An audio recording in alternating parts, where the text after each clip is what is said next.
Hello friends, myself Sarthak Chavan and my group member is Yasraj Siddeshwar, Virat Chavan, Shivdas Nardale and Jayesh Pelulkar. We are studying in Government Polytechnic Ratnagiri.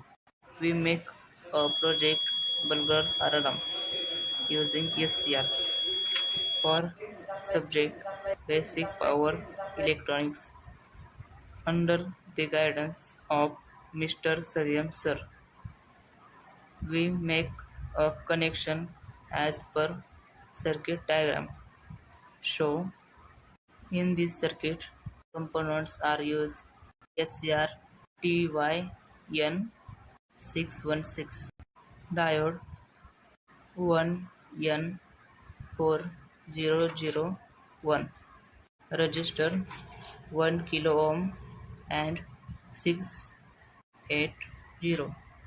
buzzer 12 watt, battery 9 watt, and PCB board.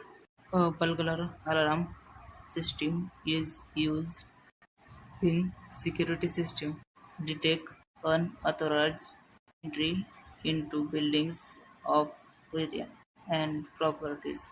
Advantage of burglar alarm is low power consumption, fast response, and cost effectiveness.